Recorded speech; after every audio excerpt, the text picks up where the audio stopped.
제가 이 프로그램 인문학 통청 아카데미 진행을 하다 보니까 강사분들 섭외를 하고 그 섭외를 하는 게 쉽지가 않습니다. 그래서 그 섭외를 줄이기 위해서 제 강의를 하나 둘 늘리다 보니까 지금 통청 아카데미 강의 반을 제가 하게 됐습니다. 지금 방금 소개하신 것처럼 그 화이트 헤드라는 철학자를 이제 소개드리고 또 하나는 이제 그 도덕경인데 저의 그 전공은 화이트 헤드라는 철학자입니다. 그 화이트 헤드 철학자는 서양 현대 철학자입니다. 그리고 그 내용으로 봐서는 철학 갈래로 봐서는 철학 중에서 뭐 철학 중에서는 가장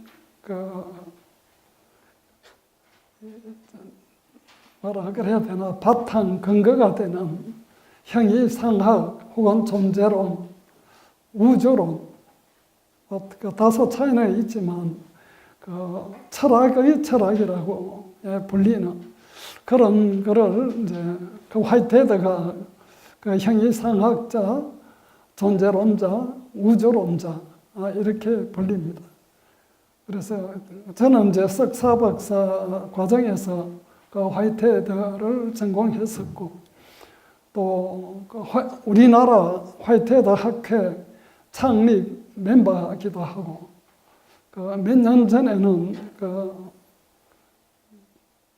회장직도 맡아서 그 학회를 좀 그 학회 그 발전에 좀 도움이 될까 싶은데 제가 워낙 잘 할 줄 몰라서 오히려 그 학회를 망치지 않았는가 걱정이 됩니다. 지금은 화이트헤드 학회 고문으로 있습니다. 그리고 처음 그 화이트헤드 학회 창립했을 때 전국적으로 서울, 대구, 부산, 서울, 대전, 대구, 부산 네 군데 스타디가 같이 동시에 출범했습니다. 그런데 그 중에 다 없어지고 지금 대구만 계속하고 있습니다. 다른 곳은 가끔 또 생겼다 없어지고 생겼다 없어지고 그래서 저희들이 대구의 화이트헤드 연구에는 지금 28년째 계속하고 있습니다. 매주 모여서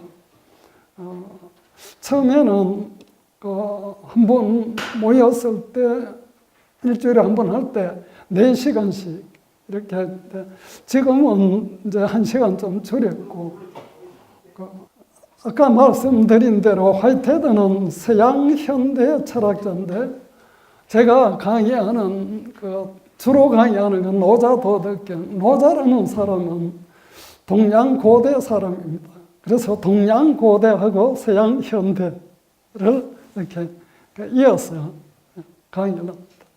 저는 어릴 때부터 불교 쪽에 좀 심취를 했었습니다. 불교 철학에 들어가면서 어릴 때부터 관심이 있었던 우주란 무엇인가? 우주를 생각할 때 제일 먼저 떠오르는 게 공간의 끝은 있는가? 를 이렇게 생각해 보니까 끝이 있다면 그 다음의 공간은 아무리 이렇게 생각을 해봐도 끝이 있다고 가정을 했을 때 꽃이 있다면 그 다음에도 그건 공간이 아니고 뭔가 이런 이제 의문에 부딪히게 되고 끝이 없다라고 또 이렇게 가정을 해보니까 끝이 없는 게 있을 수 있는가 이렇게 부딪히게 되더라고요. 근데 공간만 그런 게 아니고 시간도 시작이 있는가 우주에 시작이 있는가? 지구는 당연히 시작이 있고 태양계도 있겠지만 우주라는 것에 시작이 있겠는가? 시작이 있다면 시작 전에는 뭔가? 끝이 있다면 끝 다음은 뭔가? 이런 걸 생각해 보니까 도대체 이게 내가 살고 있는 지구는 우주 공간에서 보면 아주 작은 먼지 하나도 안 될 정도로 작은데 그 속에 또 나는 더 작은 이런 존재죠. 그런데 내가 살고 있는 것은 우주라고 할 때 지부자 집주자죠. 그러니까 내가 살고 있는 이 공간이라는 것은 이렇게 크고 또 시간이라는 것이 아주 긴 시간 속에 내가 살아도 한 100년쯤 산다고 해도 그게 얼마나 그 짧은 시간을 사는가. 그러면 나는 죽고 난 다음에 어디로 가는가? 나는 이 세상에 태어나기 전에는 어디 있었는가? 그리고 어디 있었으며 이 세상에 또 만약에 왔다면 왜 왔는가? 뭐하러 왔는가? 이런 등에 대해서 생각해 보니까 하나도 이 답을 얻을 수가 없어요. 그런데 우리가 하루에 일어나서 이렇게 움직이고 1년을 계획 세우고 뭐 이런 것 등 자기 인생이라는 걸 이렇게 계획을 세울 수 있는데 가장 근원적인 것에 대해서는 이렇게 모를 수가 있는가. 그래서 그 점이 해결이 안 되니까 굉장히 답답한 겁니다. 내가 어디서 왔는지 어디로 가는지도 모르고 뭐하러 왔는지도 모르고 그리고 그 내라는 존재가 그렇게 작은 존재고 잠깐 있다가 없어져 버리고 이게 인생의 의미는 뭔가라는 거죠. 근데 남들은 보니까 저처럼 고민을 안 하고 뭐 나름대로 출세니 성공이니 하고 막 달려가고 있는데 저는 그걸 그 당시 생각하면 그게 뭔 내가 이 조그마한 지구에서 지구를 지고 온들 정도의 어떤 위치에 오른들 그게 뭔 의미가 있는가. 지구라는 것이 지금 46억 년 정도 됐다 보고 100억 년 정도 산다고 이렇게 적혀져 있습니다. 근데 100억 년이라는 것은 우주에서 보면 순간과 같습니다. 그런데 거기에서 내가 뭘 좀 잘 나간다고 뭐 이렇게 한다.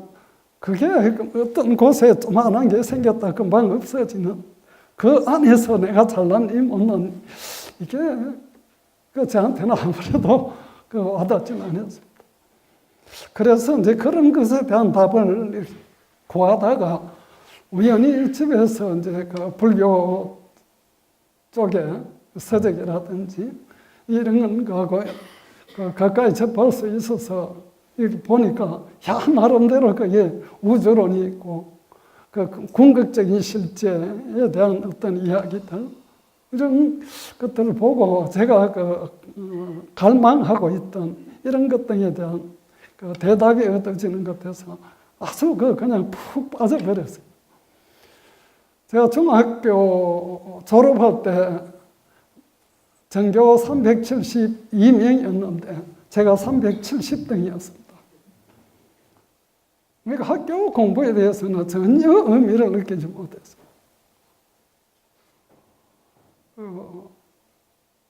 그런 그 상태로 고등학교를 그대로 그 상태로 헤매다가 보냈어요. 제가 중학교를 졸업할 때 그 당시 제가 원래 우리나라 나이로 66입니다. 중학교 372명 중에 370등 같으면 그 당시는 고등학교를 못 갔습니다. 인문계고 실을 깨고 고등학교 올라가는 학생이 중학교에서 한 반 정도밖에 안 되었습니다.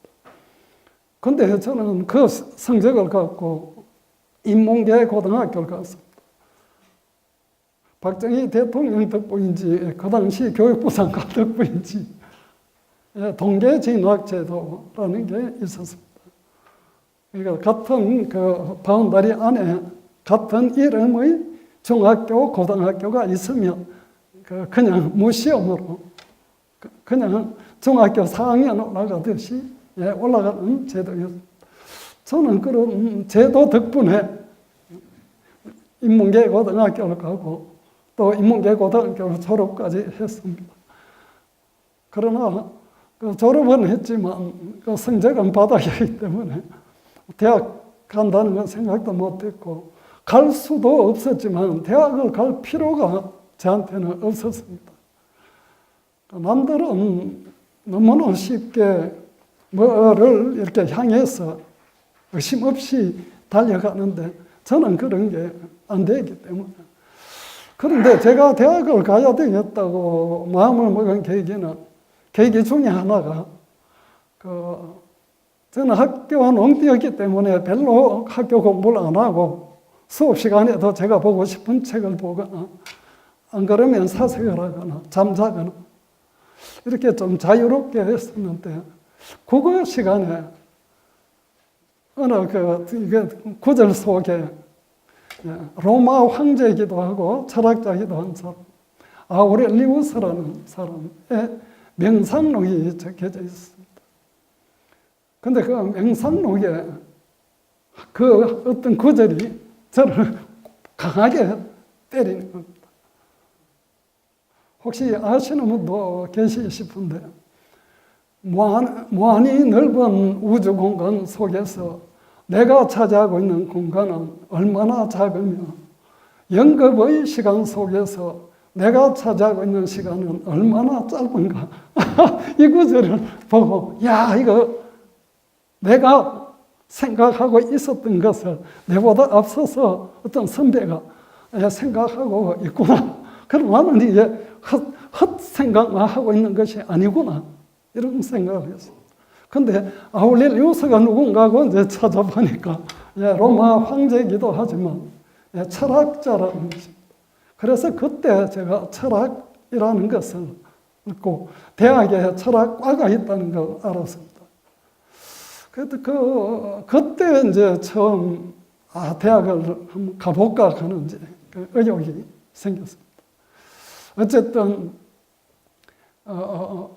철학과 즉 나와 같은 생각을 한 사람의 선배들, 그 선배들은 도대체 어떤 생각으로 이 문제를 풀었는가, 인생의 의미를 찾았고 또 이런 궁극적인 존재 그리고 그 나라는 것 이런 이제 근원적인 문제에 대해서 그 사람들의 생각이 궁금해하는 겁니다. 그 전에는 불교 쪽에는 이제 어느 정도 제가 고등학교를 졸업할 때는 좀 자랑이 될지 모르겠지만 거의 불경은 거의 독파를 했었습니다.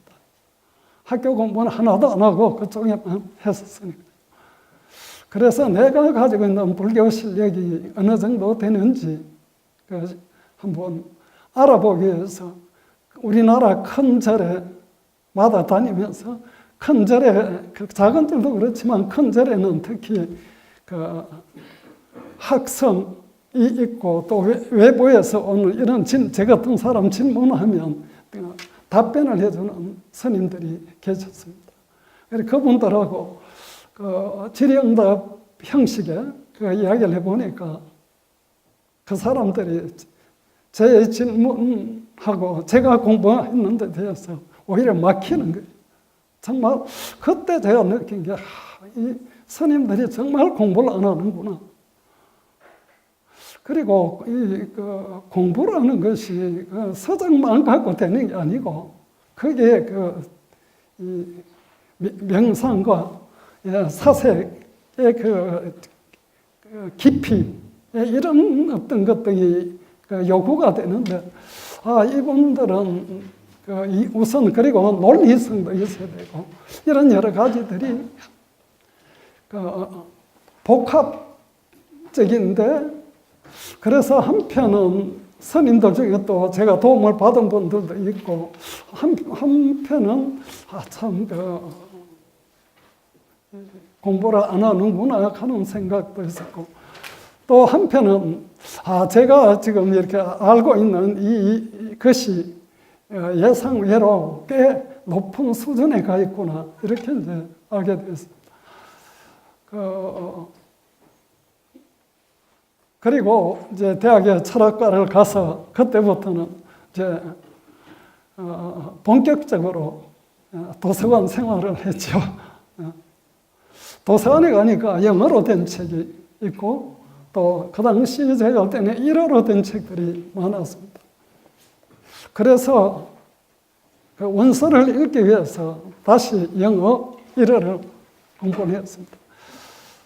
영어를 하루에 10시간을 해서 6개월 정도를 했습니다. 6개월은 180일이니까 하루에 10시간 1800시간. 그러니까 1800시간에서 조금 더 해서 2000시간 정도를 퍼보니까 원서를 읽을 수 있겠더라고요. 그래서 제 주변에 영어 공부가 어떻게 하는 사람들 만나면 네 몇 시간 공부했노? 이렇게 묻고 싶어요. 그리고 이런 저희 아버님께서 일본서 공부하셨으니까 아버님한테 일어를 배웠으면 됐는데 제가 대학을 갔을 때는 벌써 아버님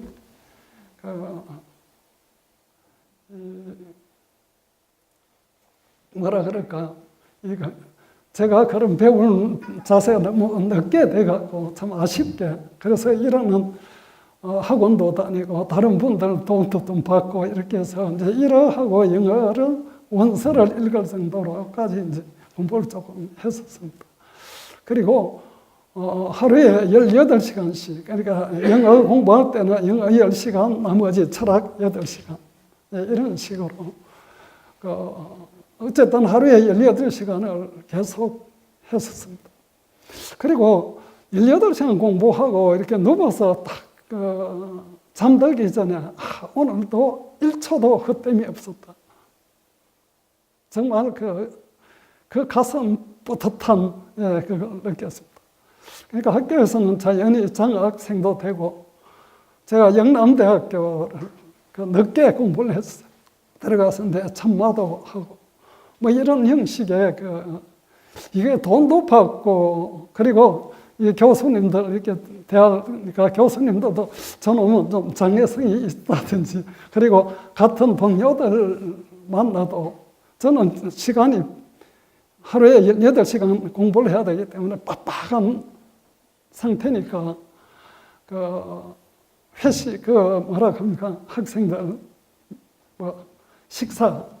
식사하는 자리에 제가 가면 태워 왔다 그래서 뭔가 그런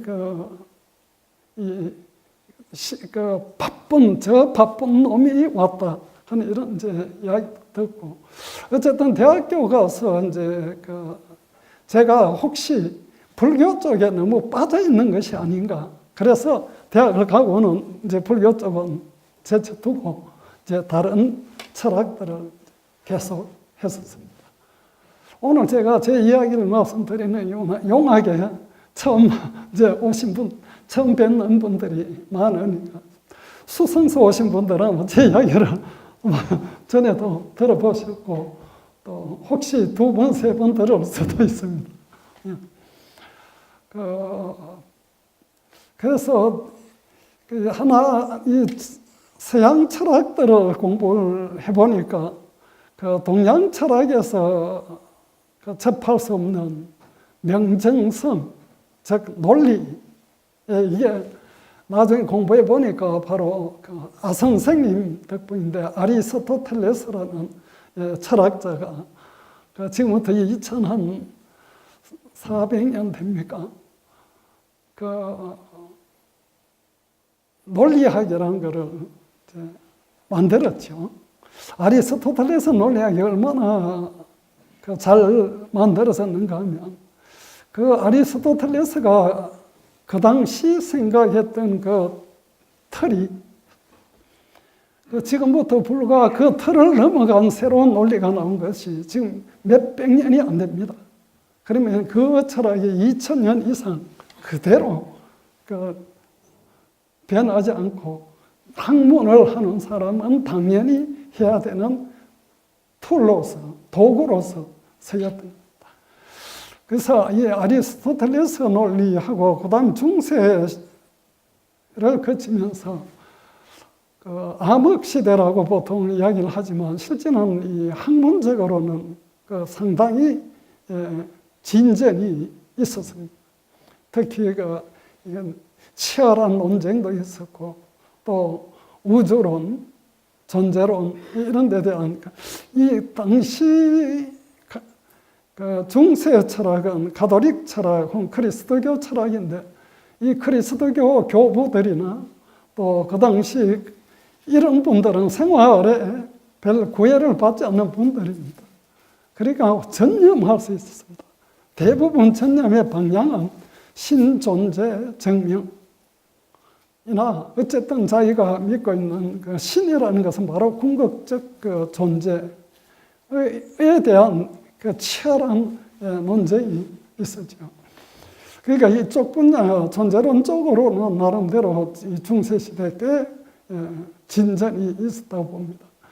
물론 또 학자들에 따라서는 중세 시대 그 너무 편중된 쪽이 아닌가 이렇게 생각하지만 제가 보기로는 존재론을 성공한 제가 보기로는 중세 시대에 그런 진전이 있었고 그리고 이제 근대 이후 이 신이라는 혹은 종교라는 그늘에서 벗어나면서 보다 더 또 자유로운 그런 토론을 거치면서 철학적으로도 진전 혹은 발전이 있었습니다. 그런데 지금 우리나라에서는 화이트헤드에 대해서 대중 강의를 화이트헤드 갖고 대중 강의를 직접 하지는 않지만 화이트헤드라는 철학자가 대단한 철학자다고 이렇게 PR을 아주 하시는 분이 있습니다. 아까 한국 화이트헤드 학회 창립할 때 그분도 창립 멤버이기도 하고 그러나 그분 대중성이 강하기 때문에 대중 강의 때 동서고금을 통틀어 최고의 철학자다 이렇게 이제 소개합니다. 그 소개한 분은 돌 김용옥 선생입니다. 김용옥 선생이 그 창립 총회할 때 그분도 이사를 했었고 저도 이사를 하고 저는 이제 학회 운영 쪽에 직접 관여해서 살림을 살거나 어쨌든 직접 관여를 했었고 그분은 일반 이사로 있었지만 나름대로 화이트헤드에 좀 상당한 관심을 가지고 그 번역도 하고 뭐 해설서도 몇 권 냈었습니다. 그런데 이 동서고금을 통틀어 최고의 철학자다. 물론 화이트헤드 전공자로서는 좀 듣기 좋은 소리이기는 합니다. 그런데 화이트헤드 철학에 가장 큰 약점이 있습니다. 어렵습니다. 그래서 같은 우리가 철학하는 사람들, 철학자들 혹은 학자들끼리 만나도 그 처음 만나는 분들은 전공이 뭡니까? 이렇게 이제 서로 인사를 하고 하는데 화이트헤드 한다 그러면 아이고 첫 마디가 아이고 그 어려운 걸요 이렇게 이제 이야기합니다. 그래서 저도 화이트헤드 갖고 이 대중 강의를 시작하기까지 이 통청 아카데미가 10년 됐는데 10년간 계속 망설였습니다. 그러다가 용기를 내서 좀 아직 많이 부족하지만 그래도 제가 아는 그 범위 안에서 조금이라도 알려야 되겠다는 사명감도 생기고 그러고 저도 이제 조금 나이가 들면서 뻔뻔해지는 것도 있고 이렇게 해서 시작을 했습니다. 지금 세 번째인데 첫 번째는 우선 화이트헤드라는 사람은 어떤 사람인가 그리고 유기체 철학은 어떤 철학인가를 갖고 한번 강의를 했었습니다. 그리고 두 번째는 그 화이트헤드라는 철학이 어렵기 때문에 화이트헤드 자신이 그 화이트헤드의 주요 저서 한 곳만 뽑아라 하면 이 책입니다. Process and Reality. 혹시 보셨습니까? 어려운 거 좋아하시는 분은 아마 이거 읽지는 못해도 집에 꼽아 놓지는 하지 싶습니다. 이 Process and Reality, 과정과 실제. 여기에 이 과정이라는 용어가 나오기 때문에 화이트헤드 철학을 본인은 나의 철학은 유기체 철학이다 이렇게 말했는데 그 화이트헤드 연구자들이나 혹은 그 주변의 다른 철학자들이 화이트헤드 철학은 과정 철학이다 이렇게 또 이름 붙이기도 합니다. 뭐 그렇다 과정 철학이라 해도 틀리지 않습니다. 저는 그 화이트헤드 철학을 그 두 분, 이 과정 철학이라고 말할 때 이렇게 한 비유를 하고 싶습니다. 우리가 등산을 한다고 생각했을 때, 산 정상을 오른다고 했을 때, 그러니까 제일 밑바닥에서 이제 바닥에서 정상까지, 그럼 시작이고 정상이 끝인데, 그러니까 시작과 끝, 그러면 이 가는 동안은 프로세스죠, 과정이죠. 근데 지금까지 철학은 대부분 이 과정은 부수적인 걸로 생각하고 이 시작과 끝, 특히 끝 됐나 안 됐나 내가 목표로 정했다면 목표를 향해서 달리는 출발점이 있고 도착점이 있는데 그 도착점에 집착을 많이 합니다. 그래서 그걸 이뤄냈나 못 냈나에 거의 못 내면 제로, 이뤄내면 1, 그러니까 완성. 그래서 이런 의식들이 팽배해져 있습니다. 실제는 이거는 굉장한 그 착각이고 인생에 굉장한 마이너스인데도 우리는 모르는 사이에 그렇게 세뇌되어 왔습니다. 화이트헤드 철학자는 시작과 끝, 그걸 안 중요하다는 건 아닌데 그보다 더 중요한 것은 프로세스라는 것, 과정이라는 것입니다. 산을 오르면서 휘바람도 불고 물소리도 듣고 새소리도 듣고 바람 소리, 바람이 새기도 하고 앉아서 쉬기도 하고 그 과정 자체가 실제지요. 근데 우리는 모르는 사이에 내가 뭐가 돼야 되겠다 하면 될 때까지는 아직까지 그 화이트헤드 철학에서 보면 되고 안 되고는 부수적인 것입니다. 그 과정 자체를 즐겨야 되는 것. 그래서 노자를 가장 잘 이해했다고 생각하는 사람 중에 한 사람이 장자인데 그래서 장자를 노자와 장자를 합쳐서 노장사상가거든요. 근데 그 장자가 장자편에 장자가 직접 지었다고 알려져 있는 4편. 그 장자는 3편을 이루어져 있죠. 4편, 외편, 좌편. 근데 외편하고 좌편은 다른 사람이 써서 가능성이 많고 특히 좌편은 더 그렇고 그 외편도 아마 장자가 이렇게 연구자들이 대다수가 그 외편도 장자가 아니다. 4편만 장자가다. 이렇게 이야기하는데 4편에서 대표적인 편이 소요유 편이죠. 소요유. 예. 어설렁 논일다 혹은 즐기다. 그래서 어쨌든 그런 거 앞으로 이제 차차 진행하면서 하고 이 화이트헤드 철학이 어려우니까 화이트헤드 자신이 이 책의 앞에 그 머리글을 다음에 처음 시작하는 단계에 내 철학을 내가 말하는 것을 이해하기 위해서는 이 9가지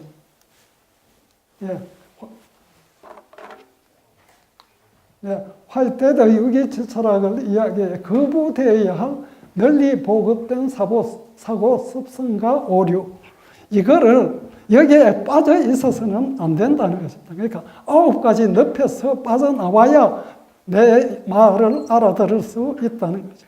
그런데 이 9가지가 대부분 사람들은 많이 빠져 있는 것입니다. 일반인들만 빠져 있는 게 아니고 철학자들도 대다수 여기에 빠져 있다. 그래서 지금 내가 하는 말들을 거의 못 알아듣는다는 거죠.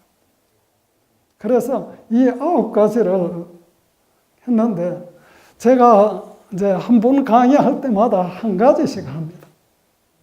그래서 전번에 첫 번째 강의는 화이트헤드라는 사람과 유기체 철학의 전반에 대해서 소개를 했고, 두 번째 시간에 이거 했습니다.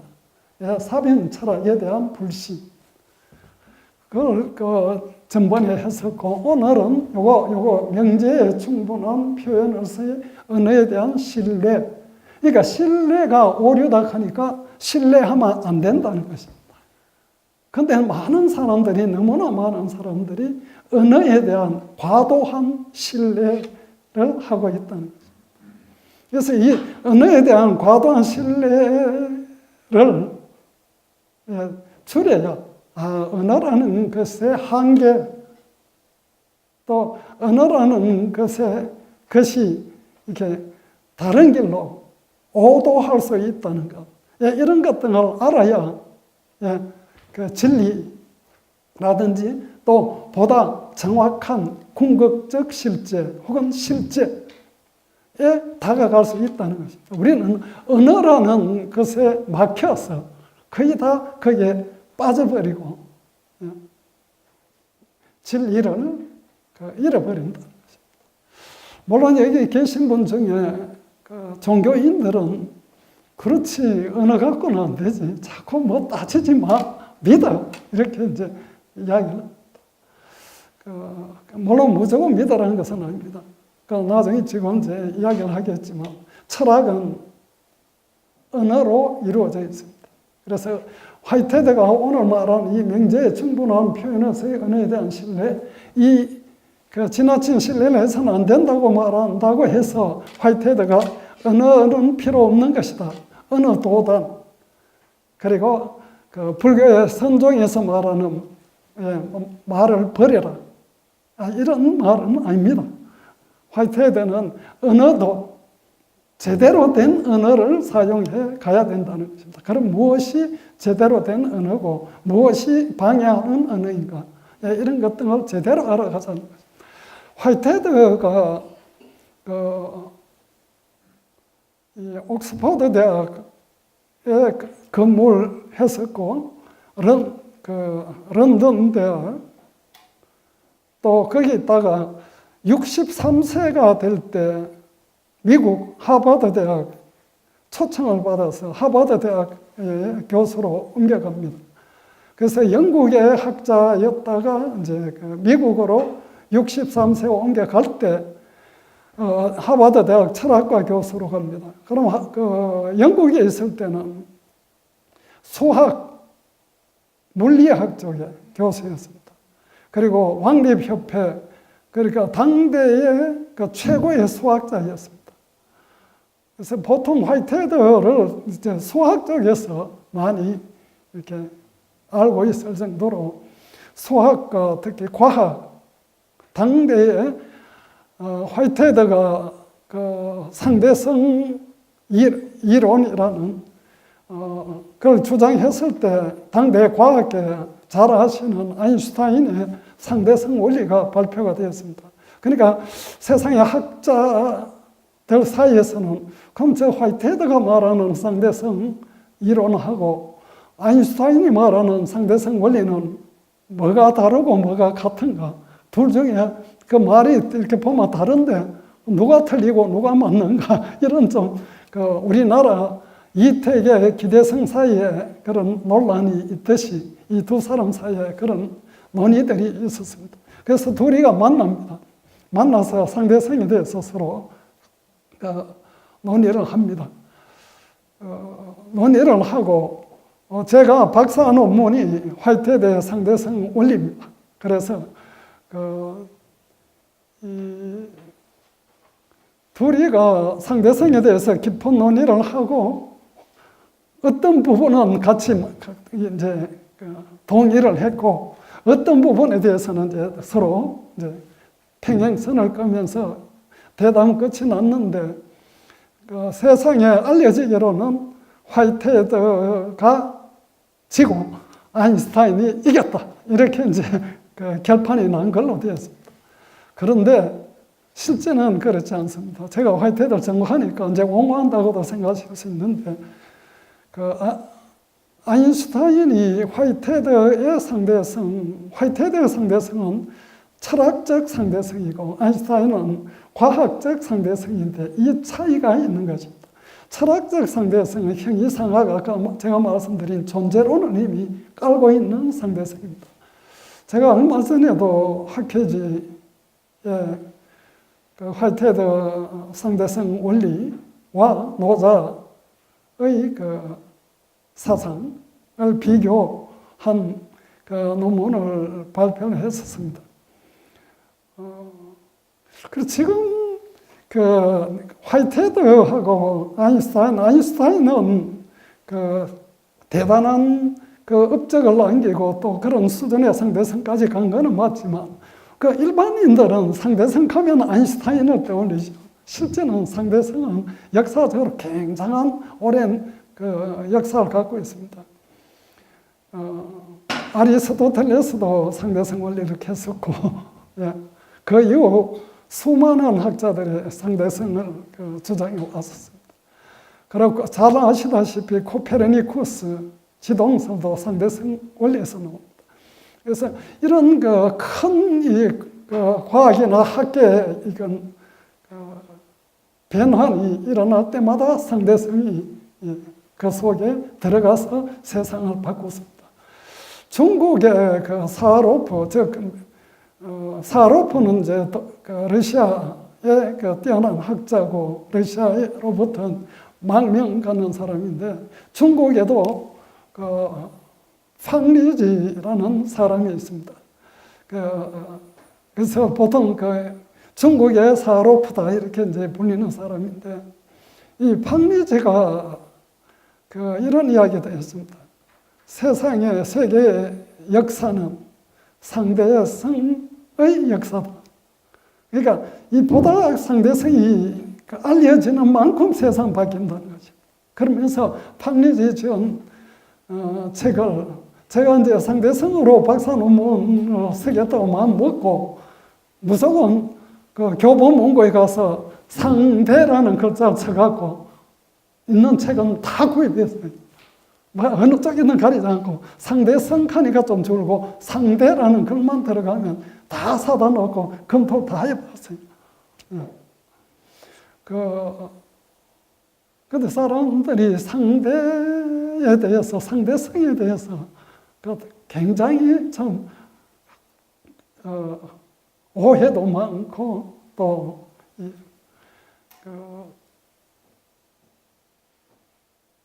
한편 또 오해를 안 하면 너무 또 어렵다고만 생각하거나, 아인슈타인 상대성 원리를 대학에서 시원스럽게 강의할 수 있는 사람이 별로 없습니다. 그런 정도니까 이 화이트헤드의 상대성 원리는 보다 더, 그러니까 세월이 더 흘러야 밝혀질 수 있는 겁니다. 그래서 키튼이라는 학자는 이런 이야기를 합니다. 화이트헤드 철학이 일반 많은 다른 학문에 응용이 되고 또 일반인들까지 이렇게 알려지는 것은 25세기가 돼야 되지 않을까, 이런 이야기를 합니다. 저는 25세기, 물론 그럴 수도 있지만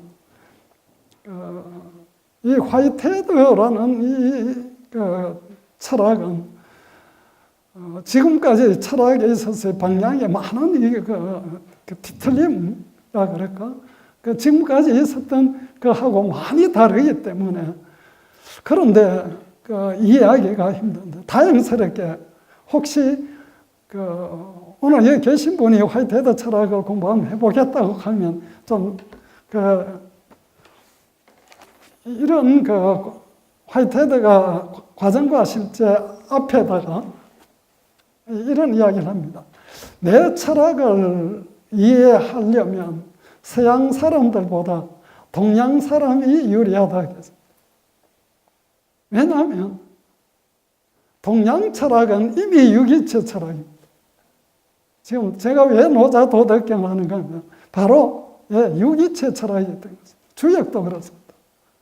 전번주 강의한 임성식 훈장님, 그 주역을 바탕으로 한 그 사주 명리, 또 그러니까 유교에서 존재론을 찾는다면 공자는 존재론을 이야기 안 했습니다. 잘 아시다시피 공자는 제자들이 존재론 혹은 우주론 혹은 또 뭐 이런 것에 대한 질문을 하면 이 사람아, 지금 살아있는 이런 것도 이렇게 모르는 사람이 뭐 그런 데 대한 하면서 관심을 아예 이렇게 막아버렸어요. 공자님 자신은 상당 수준까지 그 주역의 해설서를 내고 개사전에 또 그 풀이도 나오는 거 보면 대단한 수준까지 공부하신 분 틀림없는데도 그 제자들한테 그런 쪽에 관심을 안 가지도록 했습니다. 그러다가 이 유교 철학에서 존재론이 들어가는 것은 잘 아시다시피 한 1500년 흘러서 송대에 가서 주렴계, 주도니 선생이 이제 그 태극도서를 만들고 바로 그 우주의 원리를 설명하면서부터 다시 도입이 됩니다. 주도니 선생이 그 태극도서를 만들 때는 송나라 입장에서는 좀 한족, 중국 자기들이 우리는 본족이다 이렇게 말하는 한족들이 상당히 좀 밀리고 있었고 다른 그 이민족들의 그런 것도 있었고 또 학문적으로도 중국에는 한나라, 당나라 시절은 불교가 거의 사상계를 지배해 버립니다. 그리고 민간인들 사이에서는 도가 사상이 널리 퍼졌습니다. 근데 유교는 이제 과거라든지 제도권 속에는 남아 있었지만 이게 사상계 전반을 지배할 정도로 되지는 못했습니다. 그럴 때 이 송대에서 아니다. 그 이유가 바로 존재론이 없었기 때문에 그렇다 해서 유교에다가 존재론을 다시 부과하는 작업을 시작했죠. 정이천, 정명도 그 형제를 비롯해서 이런 이제 작업들이 이루어지고 주희, 나중에 주자라고 불리는 이분에 의해서 이제 송대, 이 존재론이 들어간 유교 혹은 유학이 완성이 됩니다. 그걸 신유학이라고 하죠. 그래서 전에 유학을 이때 이제 새로운 유학이라고 부르니까 그럼 과거 유학을 뭐라고 하니까 진나라 앞에 춘추 전국 다음 통일한 사람이 진이니까 진시황이니까 진나라 앞에 유학 그래서 선진유학이라고 합니다. 그래서 유학을 하는 사람들은 선진유학, 공자, 맹자로 대필되는 선진유학 그리고 이제 주자에 의해서 완성까지 할 수 있을지 모르겠는데 만들어진 유학은 신유학 이렇게 말합니다. 이런 주역이라든지 불교의 바탕에 흐르는 공이론, 중도 사상, 이런 불교의 철학, 연기론, 인연, 생기론 이런 것들은 이미 유기체적 관점을 갖고 있습니다. 그래서 이 화이트헤드가 자신의 저서나 논문 속에 구체적으로 나는 불교의 이런 거를 공부했다든지 혹은 주역을 이런 걸 봤다든지 이런 게 나와 있지는 않는데 그런데 지금 아까 알려드린 구절을 봐서 양반이 공부를 안 하고 내 사상은 오히려 동양 사상에 가깝다. 이렇게 이야기해요. 그래서 제가 아까 말씀드린 대로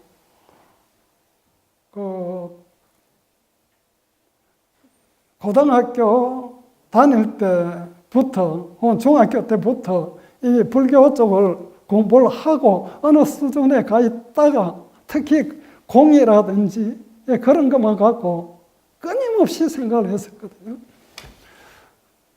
있는 것도 아니고 없는 것도 아니고 있기도 하고 없기도 하고 이게 말도 안 되는 이야기들 하고 있는데 이게 도대체 뭔가 근데 어쨌든 거기에 대해서 조금 이렇게 맵집이 생긴 상태에서 제가 화이트헤드를 보니까 읽히는 거예요.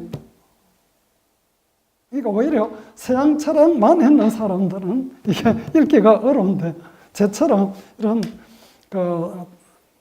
동양 쪽에 좀 이렇게 소양이라 그럴까 이런 걸 가진 사람들이 이게 지금 화이트헤드가 무슨 말 하는지 그러니까 알아들을 수 있다는 거죠. 그리고 이런 오류에서부터 빠져나오기가 쉽다는 거죠.